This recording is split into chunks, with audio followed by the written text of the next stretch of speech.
Welcome, welcome, welcome, everybody, to the class.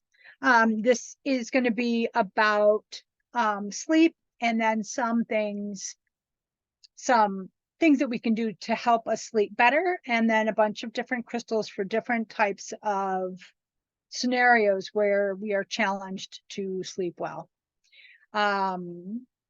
Many of you have been in classes with me before. Heather, have you been in classes with me before, crystal classes?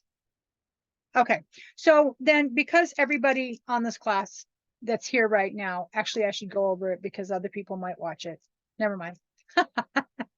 Scratch that idea. So I wasn't going to go over the 3 C's and the hands, but I'm going to go over them because this class will be on the website in YouTube, and so that people can then watch it who may not have experience with crystals. And so I want to respect that.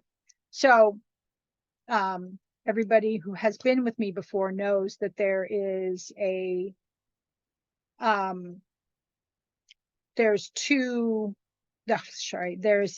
a couple of things that I always talk about in the beginning of every class. And then also ground rules is please save your questions for after. Once we stop the recording, then we can go back and go through those. Obviously, if I have completely lost track or out to lunch, then someone can say, get back to the point. That's fine. Yeah, so because this class is going to be about crystals, after we talk about the circadian rhythm, I want to talk about what I call the 3 C's, which is choosing, cleaning, and charging. And then I have / programming. There is a difference, but I put them together because then I can just remember 3 C's.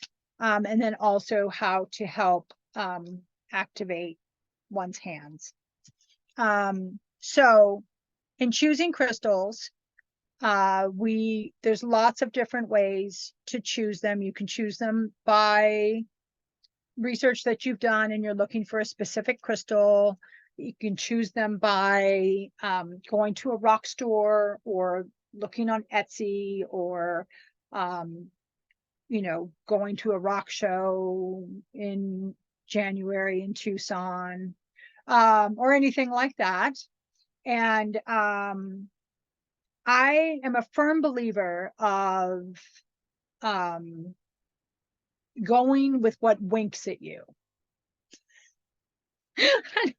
I don't know any other word for it, but it literally is, you're walking through the store, you're picking up this crystal, you're like, oh, I need some aquamarine, that's so cool. And then this other crystal over, like, you suddenly look at it and you're like, oh shoot, that's what I need.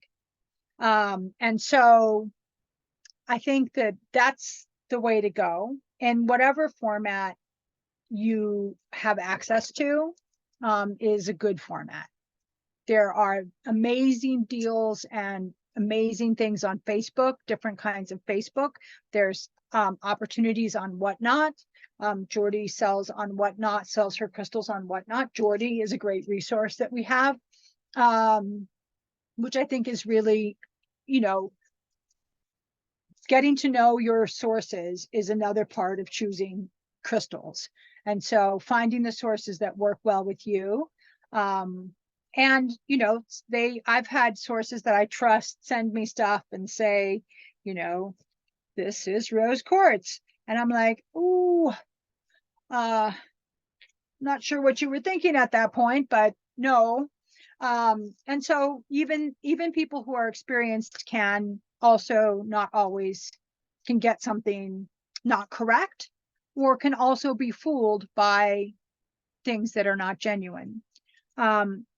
Most of the time, as you know, I usually go over stones that are not necessarily that common, more so because so the stones that I go over for the most part are not going to be faked, because faked ones are going to be ones that are very popular. And I'm going to be talking about a bunch of stones today that some are popular, but a lot of them are a bit more obscure. So that's choosing. Cleaning. Because my memory is like a sieve, I don't wash my crystals because I can't remember which ones are okay and which ones are not. And this is, I've had some pushback recently where it's like, if something's polished, very smooth, then many times you can wash them. If it's raw, if it's porous, it's not going to be, things can get in there. It's water can get into those crevices and help start to degrade it. So I just don't use water. You can use smoke, aka smudging. That's not a term I use, but you can use incense. You can use, you can actually use a campfire, put it in a bag and put it over campfires, put it in a not plastic, put it in a fabric bag, net bag for veggies that we are all finding and getting. And you can wave it over campfire smoke and mentally have that be cleansing. I use incense a lot. You can use breath, which is, I'm getting better. Thank you, Carrie. I'm getting better. I'm not great, but I'm getting better. So you can hold a stone that you want to be clean and with your intention, and probably do some breathing beforehand to get grounded. And then you can blow. And then as you're blowing, you're having those connections that have touched it go back to where they came from. Those things that are not what that stone is part of or represents or is connected to, so that it is as close to the connection of the planet as possible. I'm not going to blow on it because then I'll like keel over and pass out. And then sound is, you can do it for bigger stones. This is my little Tibetan singing bowl. And then you can have a bigger stone and you can put it next to it and then hit it, and it can clear. Again, there's an aspect of intention. There's an aspect of, I'm asking for these stones to be cleaned and to be clear. If you have smaller stones, this is what I do with the stones that I do for my crystal readings, is I put, after I've done a reading, I will put them in it and then I will do it and it'll go. The stone's fairly clean. It's got a long, when it's not clean, the sound will not continue to carry. That's one way to know. Sorry, that was me hitting it harder. But you can hear that it's not wavering. If it wavers, then usually you need another strike, whack. I don't know what it's called when you hit the bowl with the stick. Whack sounds kind of like harsh. That's not quite what I mean.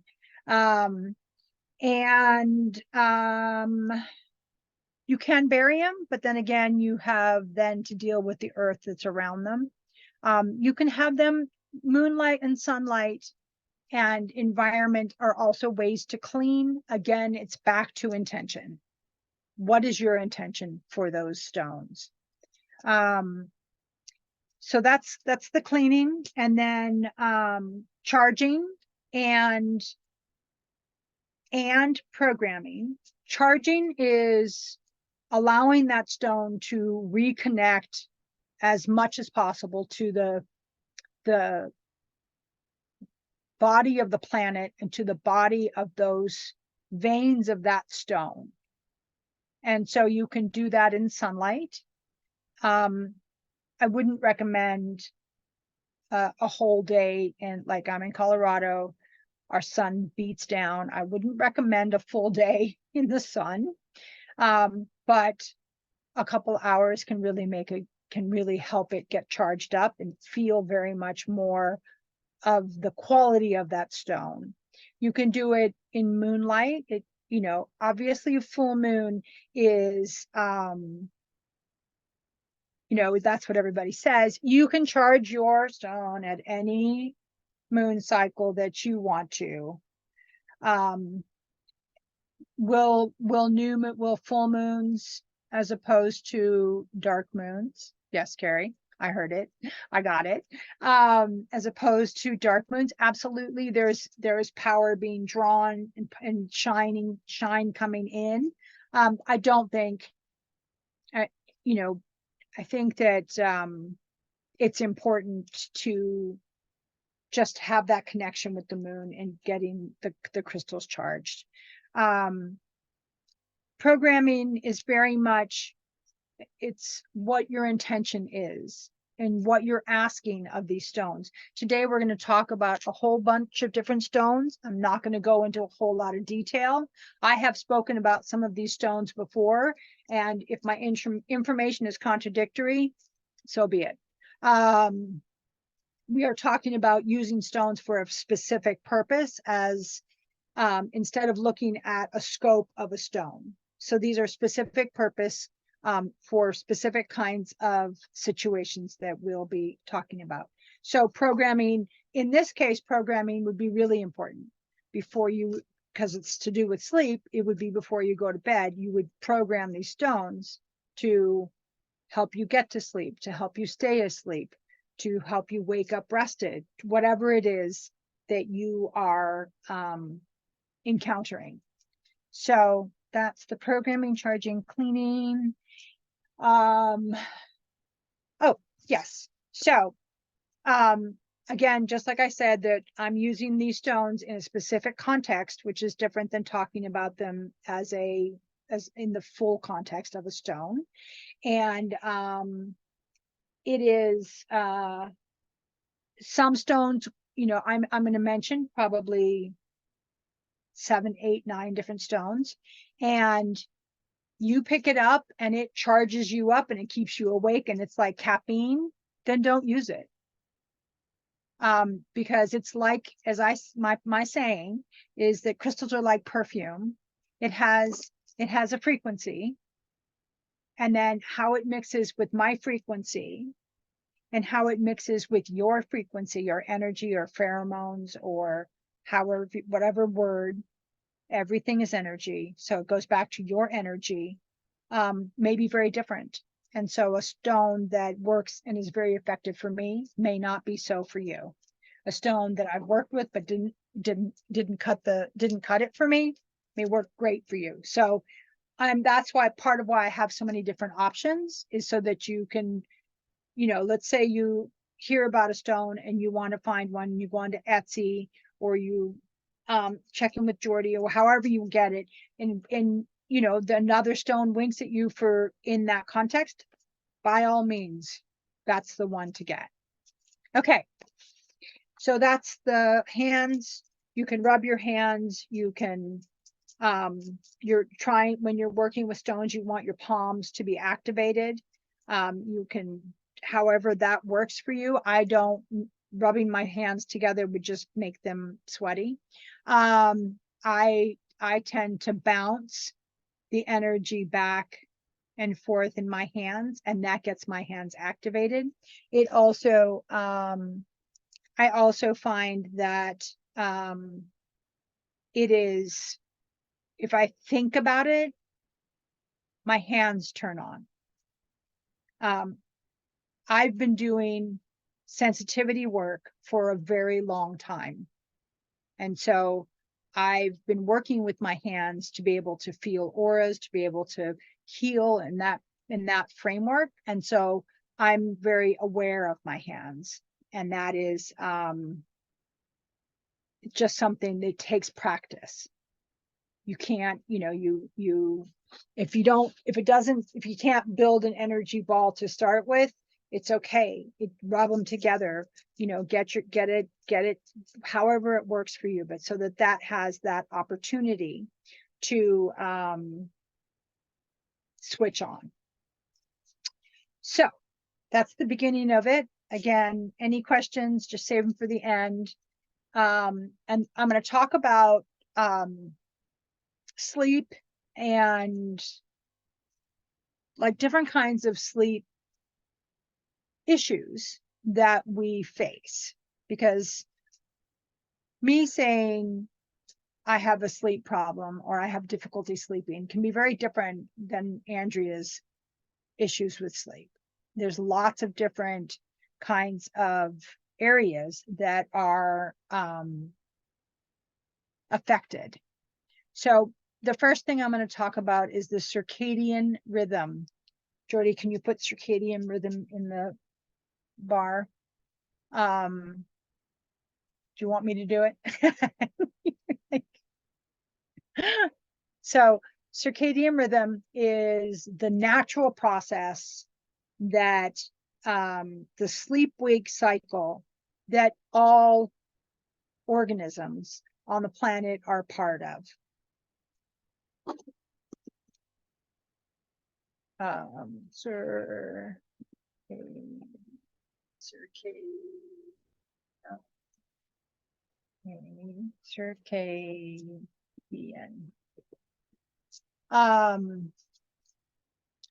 So the circadian, all animals have this. This is why bats are out at night and then they sleep during the day. So humans are our system wants to wake up with the sun and go to sleep with the sun. So the sun rises and we wake up, and then sun sets and we start to wind down. In this 21st century that we're in, that is not feasible. It just doesn't work like that. And so then we run into issues about how our body and that sleep cycle happens. And light is going to be one of the biggest triggers to offset your circadian rhythm. Now, one of the most important things about the circadian rhythm is it doesn't like disruption. So the best thing that a person can do is go to bed at the same time each night and wake up at the same time in the morning. If you sleep until 10, your circadian rhythm is offset. One sleep in over an hour from the regular time offsets the circadian rhythm and has to reset. This is why so many people struggle on Mondays, because they stay up on weekends and then they sleep until 9 or 10 or 11 hours after that, what they normally get up. And then they have to get up at 6:30 on a Monday, and their system's like, no. You slept until 10 for the past 2 days. We're sleeping until 10. And so it is getting into the habit of having how your body, and everybody's body is a little bit different. There are people who are more active at night, but if you go to sleep at 11, then if you wake up at 6, everybody has different amounts of sleep that they need. I need an incredible amount of sleep, and that's just how, after years of struggling and working and trying to find different things, this is what works for me. I sleep 9 hours a night. I know that there's lots of people that are like, you wench. But I've had years and years of struggling with sleep, different kinds of struggles, from not being able to get to sleep to waking up at 2 o'clock in the morning and not being able to get back to sleep, to not actually sleeping heavy enough and just sort of like dozing all night. So I personally, I've faced all of these.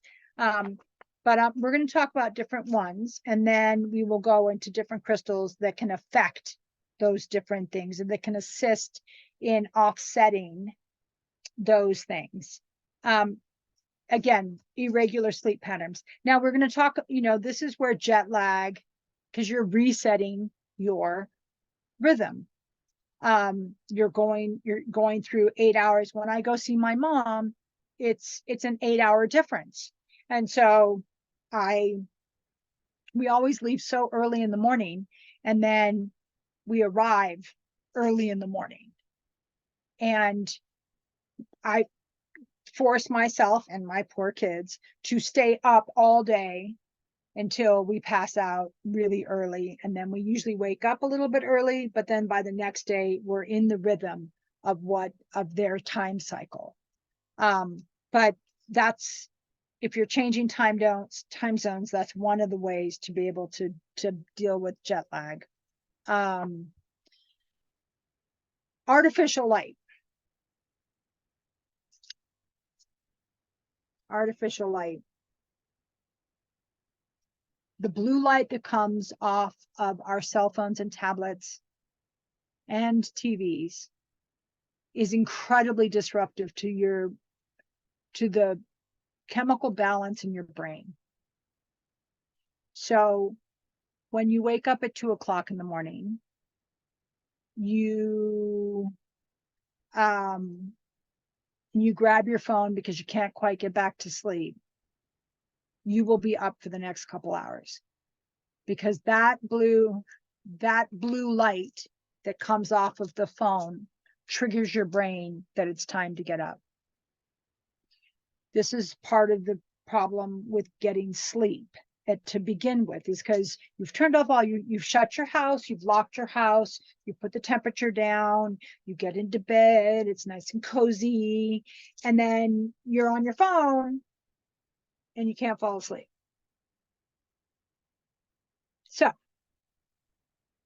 that is one that 21st century people really, really struggle with. That artificial light that comes off of it, even if you have it dimmed down, it's still disruptive. Absolutely, the coating on glasses can absolutely make a huge difference. But I think in the middle of the night, it doesn't quite, it still sets your brain moving. Night shift. So if you work a night shift, how do you deal with it? So you, again, set your circadian rhythm to that night shift. You get blackout curtains so that when you go to sleep, or if you're one of those lucky people who can use eye patches, I'm not one of them, but I wish I could, the eye things, then go for it. I think that this is, the night shift is very, very hard on one's body, because that's not how we are constructed from a gazillion years ago. So, but if that's what you've got to do, then you need to make sure that you respect your system, and that's how it goes. What happens with people on night shift is that when they come home, they want to, and this is perfectly reasonable, and it's a commentary, I guess, on our society today, that they stay up so that they can spend time with their family and their kids and friends and do whatever. And then they have they're going to have a crap day that first day off, and then they're going to have a crap day that first day back. And it is, it's just really hard on the body, night shift work, which scientifically is shown. It is incredibly difficult. It changes all kinds of chemical balances in your body. And so there is, so those are some of the main so insomnia versus racing mind, stress, anxiety. They're not the same thing. Many of us have the racing mind, stress, anxiety, worry. We wake up And then our brain starts to think about the bills that we didn't pay, and then the 5 things that we didn't do. And I shouldn't have said that because I'm such an idiot. And all those things that go on in our brain that's usually not necessary, but still turns on. And that's different than literally not being able to go to sleep. Like laying there and not being able to sleep, which is what insomnia is, not being able to get back. It's that sort of cutoff. It just doesn't, it's like you can't get to sleep. So again, like I said, regular sleep patterns, whatever works best for you and your family and in your life. I think that's something that each person has to adjust and figure out individually what their body needs. I know people who function really well on 6 hours. If I got 6 hours sleep, I probably shouldn't be driving. But that's for me. Again, natural light is one of the best things that we can do for our body. So because we work under artificial lights so much, because we are not exposed to sunlight, even clouded sunlight, we're not exposed to that. It's really important that we try to spend some small time out in the sun, just allowing our bodies, because that will help then when you go to sleep at night. Not talking about shift workers. Shift workers, I'm sorry, that sucks. But it's really important for our complex, for the body that we live in, to be able to feel that energy, that radiation that comes from the sun through the clouds. Yes, you can get sunburnt on a cloudy day. Those rays still come through, and our bodies need that. Make sure that your environment, because there are sometimes the direction that your bed is in, sometimes the direction that your house is in can be more challenging and make it more difficult to sleep. There can be energy patterns that are in your home, geo-electrical, geomagnetic energy that can have energy lines, or what are also called ley lines, can go through your house. They come in different colors. If your bed is on a red one, I'm going to tell you, you're probably not going to get a great night's sleep. There are different kinds of energy that come from different parts of the planet, where it makes it more difficult to sleep than other places. So obviously you want to sleep. If there's a street light that shines in your room, then I would get curtains that block that out, because even though it's dark, there's still some light in your room, and that's going to continue. That's going to tell your body, ooh, you still need to be up. Having it quiet in the room can be helpful, and having it cool. I have a fan that goes on year round.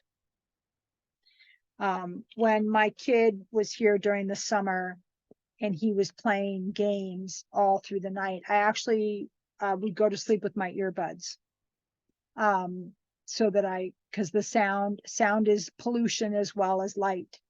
And so that sound can cause some issues and disruptions in sleep. Now, some people are used to it. Some people, if you live near a train, you don't hear the horn because your body adjusts. Your brain will filter out noise that it knows is consistent, noise that it knows is safe. This is why if somebody walks up your stairs, you hear it, even though the TV's on, the kids got their tablets on, someone's using a fucking sanding machine in the other room, or a blender or whatever.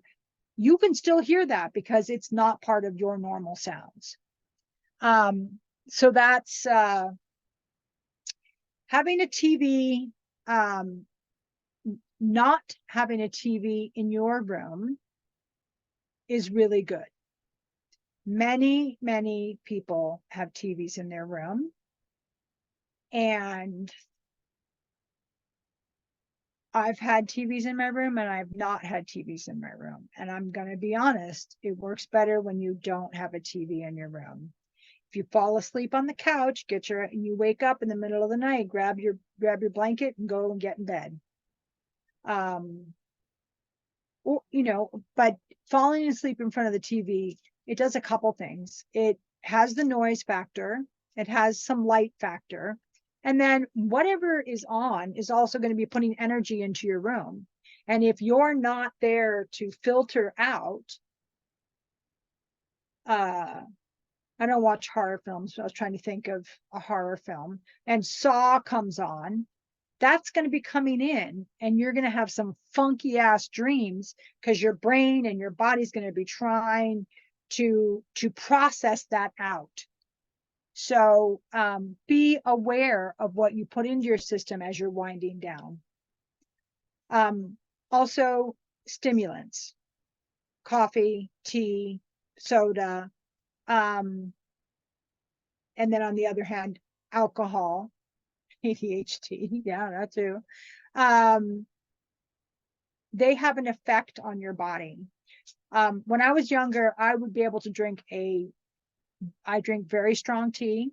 I would be able to drink a cup of strong tea right before I went to bed and go to bed.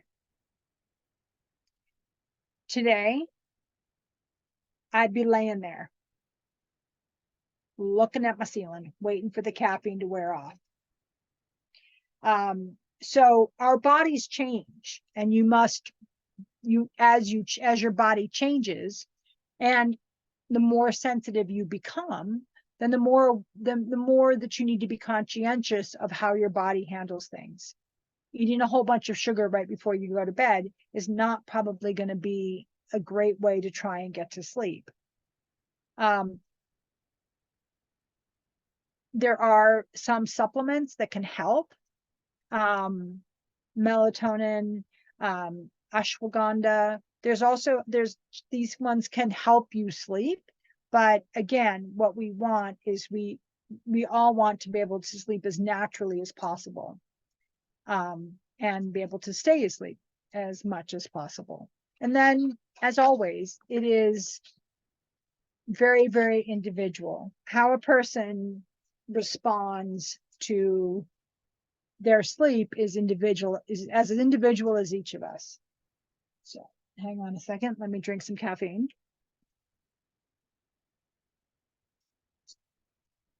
So there's some very common stones that people associate with sleep, like amethyst and celestite and rose quartz. They are, if you look up sleep on the internet, that's what they're going to say. Moonstone, and we'll talk a little bit about moonstone. And what was the other one? Black tourmaline, and we'll talk about black tourmaline as well.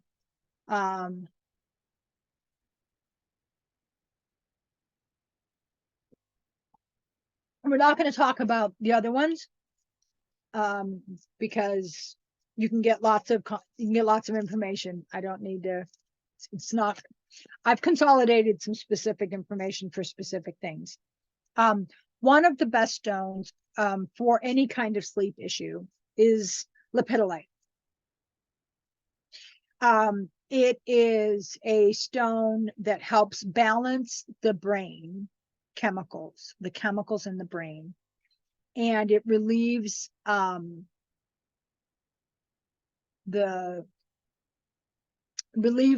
cortisol. It reduces the cortisol in the body. Lepidolite is made from lithium, which is a compound. I don't know what it breaks down to. I'm not that good, but it breaks down to a compound that is in the brain that helps the balance in the brain work together. And it is a yeah, calms down. It's particularly good if you have the tendency to wake up in the middle of the night and start to worry. Lepidolite is a really good stone for this. You can, so here's my lepidolite box. And now they're making a big deal about the difference between lilac lepidolite and regular lepidolite. Okay, whatever. If you have lilac, awesome. If you have, I have, oh, where is it?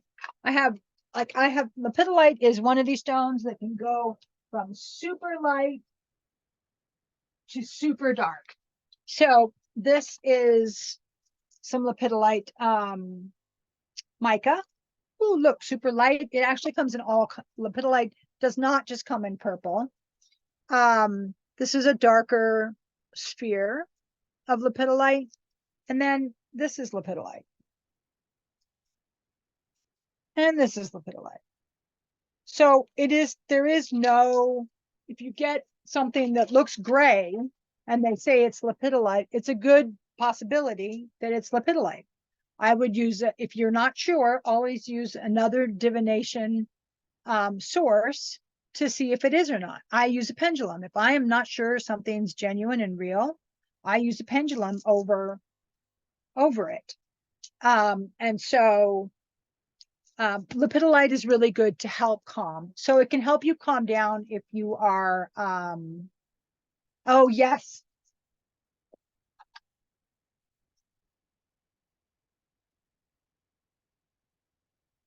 These are this is lepidolite.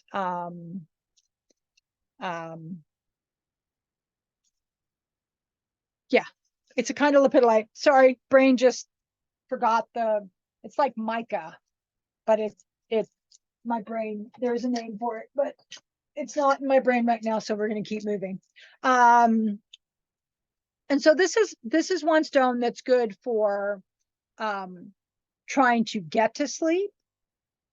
And then it's also a very good stone if you wake up in the middle of the night and have racing thoughts and have that kind of like, and this is a really great stone.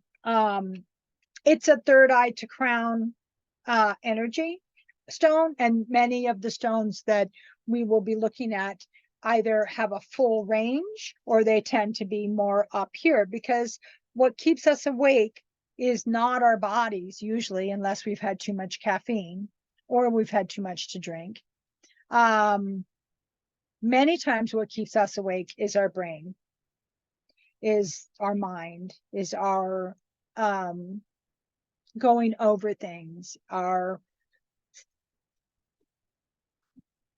it can be good things. It doesn't always have to be something negative, but it can be replaying something that happened or an idea, and then your brain starts to go, yeah, and then what? And then what? And then you're like, it's 2 hours later. And then you're like, I have to go back to sleep, brain, so please just be quiet. So if you are awake or up in the middle of the night, lepidolite's a really great stone for that. Obviously I'm a put it in the middle of your palm. You can put it on your forehead. You can put it on your heart. You can put it underneath your pillow. You can surround your bed in it. Lepidolite's awesome. It works for lots of different things. So I think that's one of the stones that sort of goes across the board, from insomnia to stress, the middle of the night stresses. That's what I'm going to call it.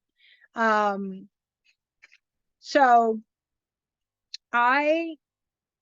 Sugilite is a stone that's really good for night terrors and nightmares. And I don't have any. I have one piece, which I was unable to locate.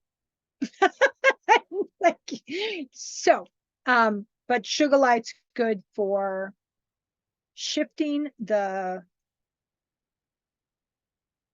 either nightmares are as I see it, nightmares are it can be a couple of different things. I think that it can be your body trying to process out trauma or things that you have um, dealt with during the day, or that you are dealing with in your personal work. If you are tackling a trauma that happened as a child and you are dealing with it, you may have nightmares, and you might have those. PTSD has nightmares. And so that's one way of it. It can be that something's gotten into your aura, into your electromagnetic thing, or you exposed yourself and you let in something and it's trying to get out. Your body's trying to clean it.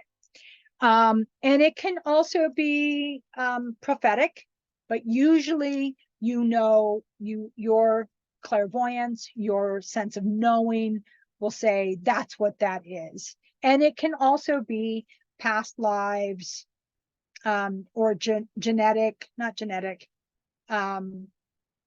familial shit. Can't think today. I'm not doing great.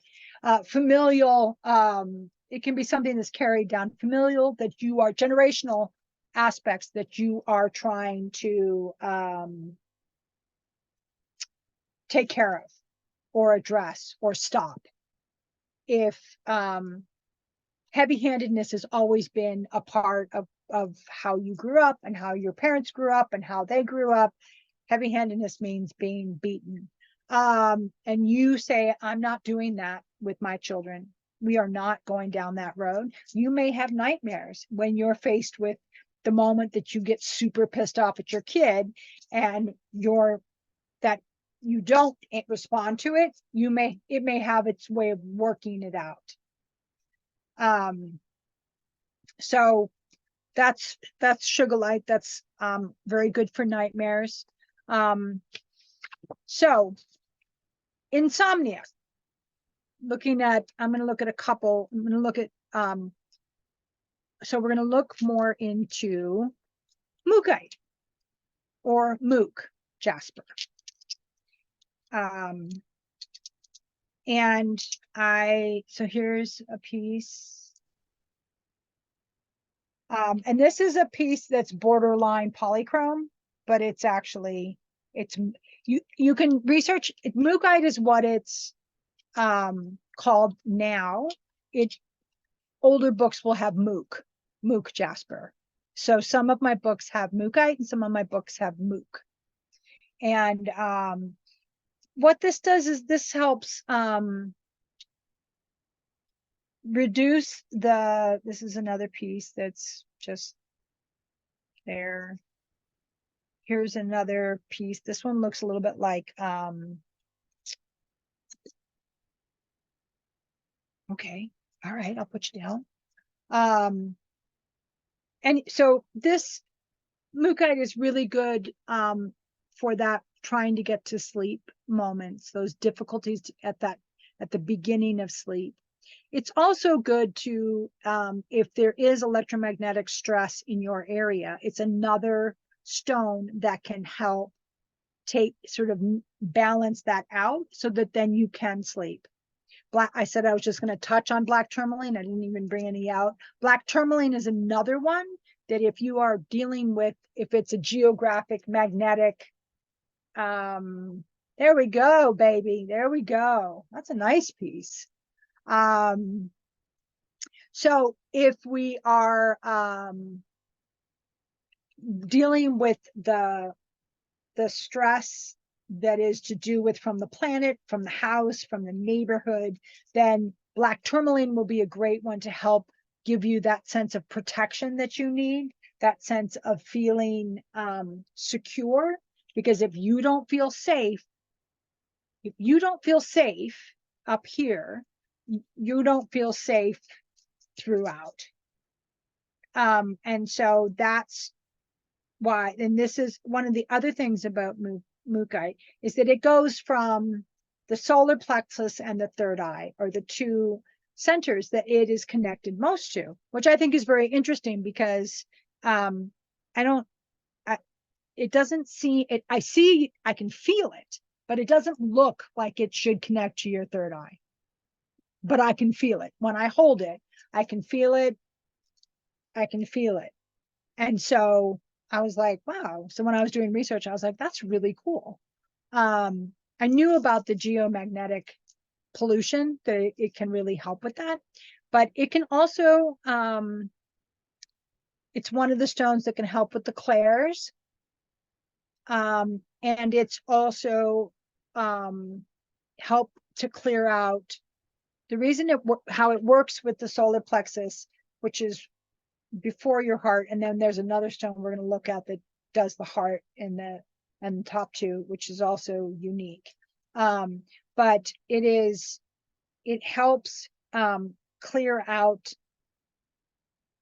this. It helps it's like a flush out. It also is supposed to help with aging or slowing down that process, which is kind of cool. I might just carry this one around for a while, see if it makes a difference. See if I can get carded. No, I'm just kidding. I can't, you can't go they card you now every time you leave the grocery store with a bottle of wine, and it's like a 12-year-old carding you, and you're like, yeah, why do I need to show you my ID? I'm old enough to be your mom. So anyway, that's beside the point. Okay, so I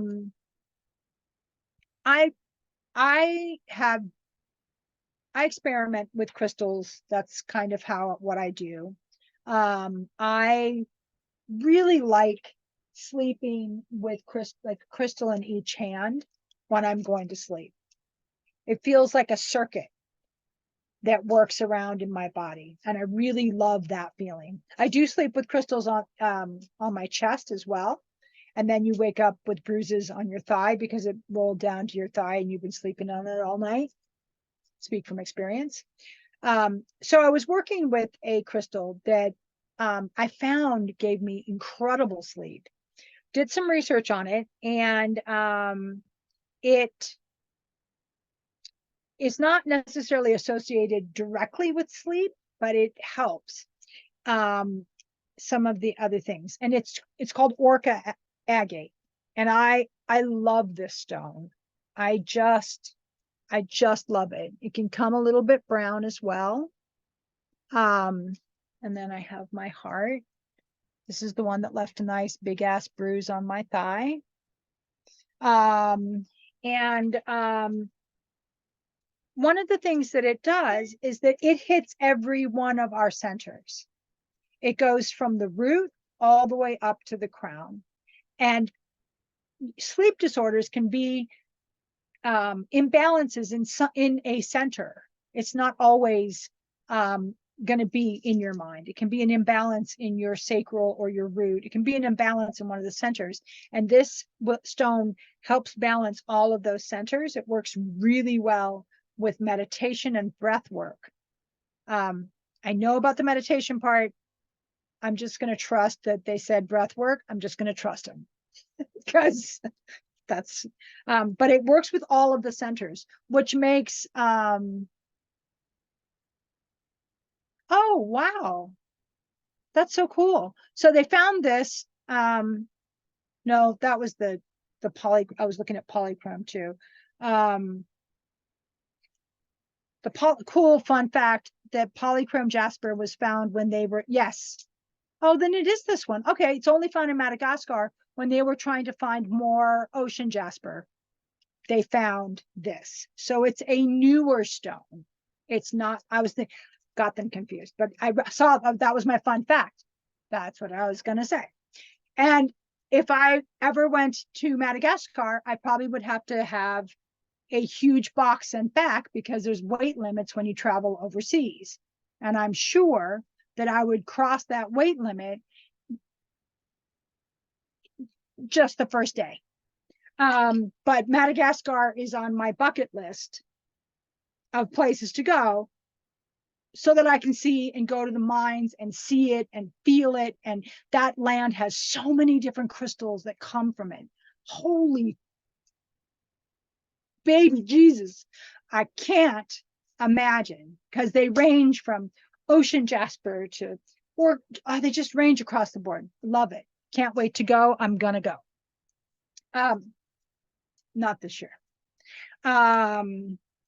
So I found it to be very effective. I was really surprised. And I woke up bright, didn't have the groggies. I woke right up. So that's one of the stones that now blue kyanite.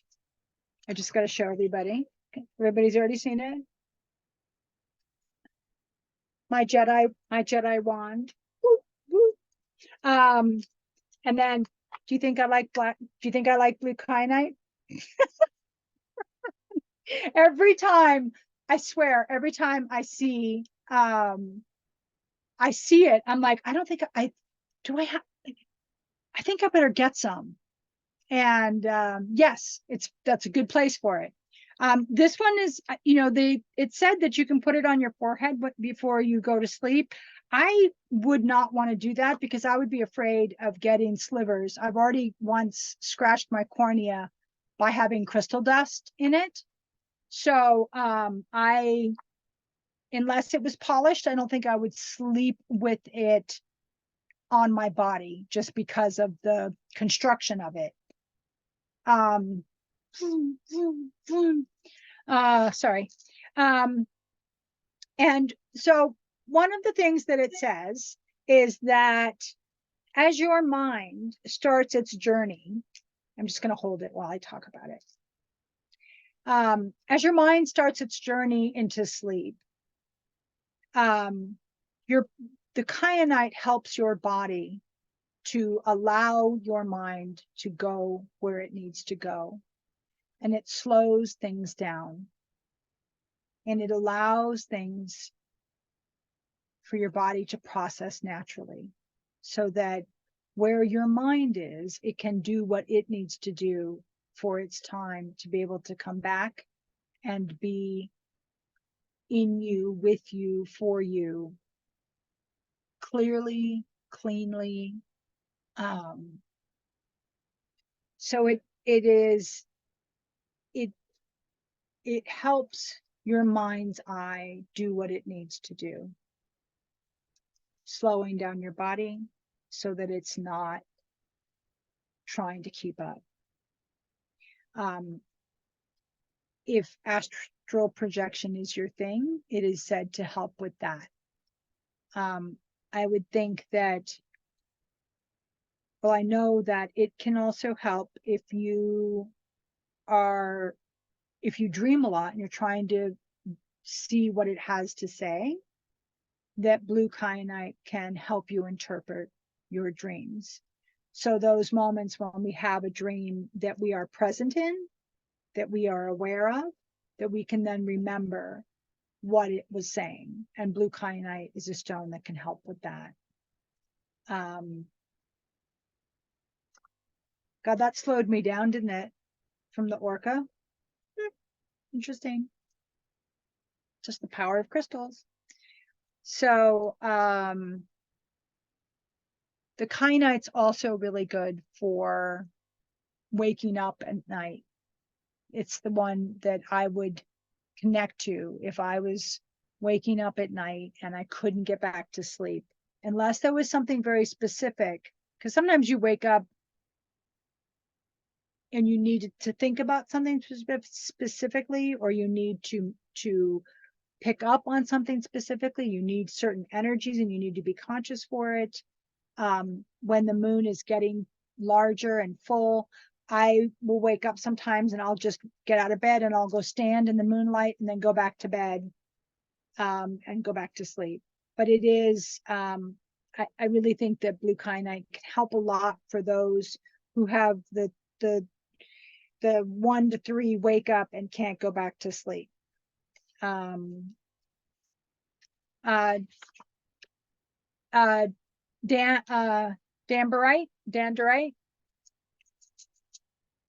is another one that can help with letting go, with mental racing minds. If you tend to have like, it helps with mental clarity. I have a beautiful set of earrings that I wear when I need to be on par mentally, that I wear. But it can also help if you have the worries.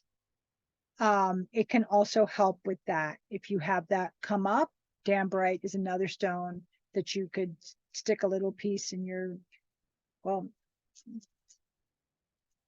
next to you. Like, and I don't have, I have, yeah. Oh, it's such a lovely feel. I love crystals. Um, backside, a little cul-de-sac back to some of the geo sort of like geopollution. It's also the stone here, which is smoky quartz, is also good for traveling. So if you're in a hotel room, black tourmaline and smoky quartz can help be protective of you and allow you then to be able to be in a safe place to sleep. There are other stones that people associate with traveling, like malachite and tiger's eye. Not going into those, but I wanted to bring up smoky quartz because it's a very powerful stone. And so, yeah, it's smoky. Sorry, that was a little bit of a cul-de-sac. So iolite is another one that is very good for sleeping, both getting to sleep and staying asleep. And this is a nice one that you can put on your forehead, especially if and it feels amazing when it's on your forehead.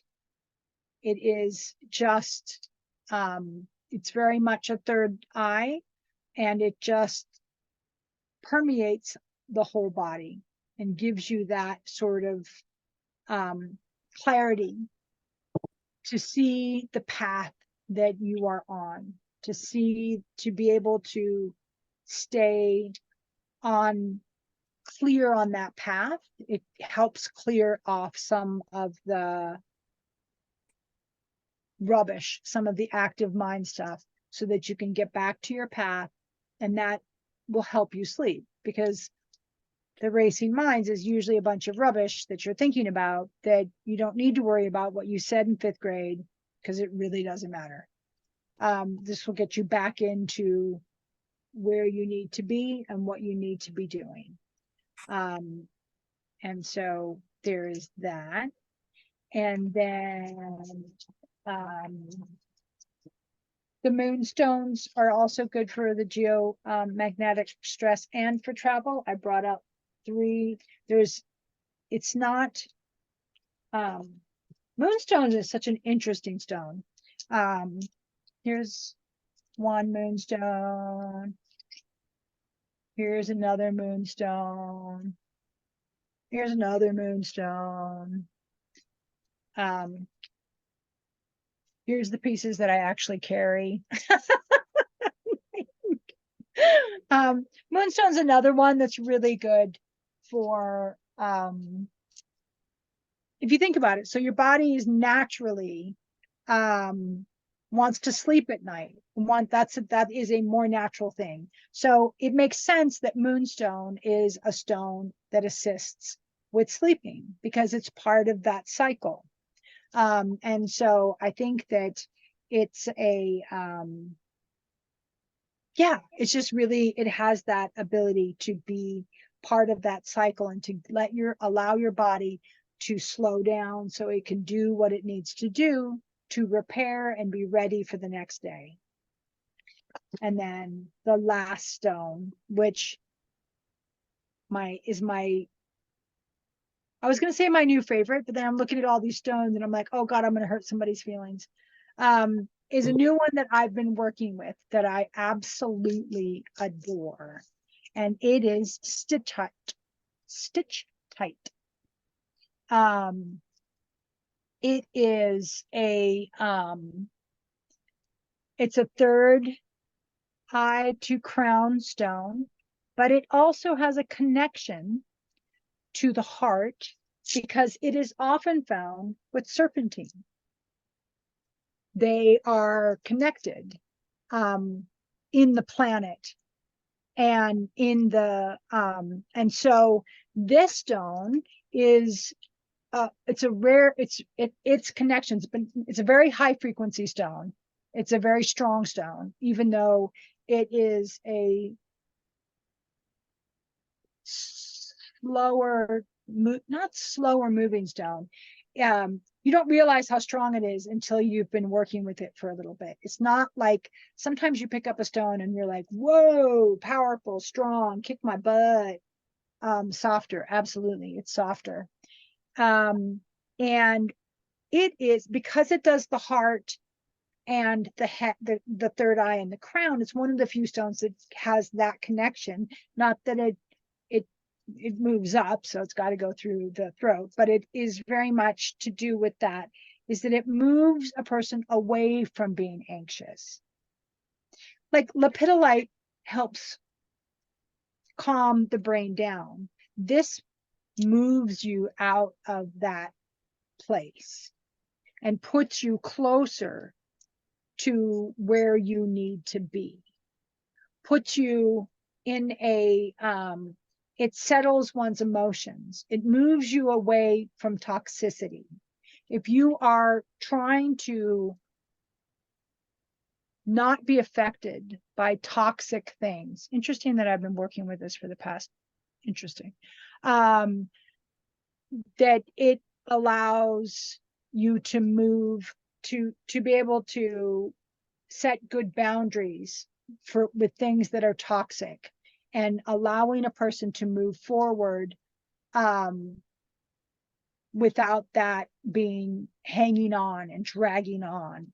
And it blends love, forgiveness, and the spiritual illumination. So it brings us back to our deeper path, to our personal development path, to our spiritual path, to our spirituality, to whatever connection you have with a bigger picture, with whether it's deities or deity or however it works. This is a stone that helps you move from your own self-produced muck that we do so well, and it moves one over back onto the path, moving straight forward and into the future. It is lets you, it gets you to the other side of your of what you're dealing with emotionally. It can help you travel through that and not be bogged down by those emotions. And many times things that stop us in our path are not other people. They are ourselves. They're our own inner voice. They're our own insecurities. They're those things that we are still working on. This helps us get through that negative things that are holding us back and moves us forward into our individual spiritual path. I absolutely love the frequency of the stone. It is so strong and powerful, but gentle and soft. And if I had a big drawer, I'd show you the big drawer, but I've only got these two pieces, and another piece is coming later this week. So I can have two palm stones and go to sleep. But yeah, so that is, these are the stones that can help with different kinds of sleep struggles that people have, sleep issues that we have. I hope that this is the first time I've kind of done a whole big run through a whole bunch of different stones. And I hope that this has been useful for people and is been productive. There's a couple of other stones that I didn't mention. White calcite's another stone that can be helpful. There's my little list. I had a little list I was working from. I said sugarlite. Lithium quartz is another one. Howlite.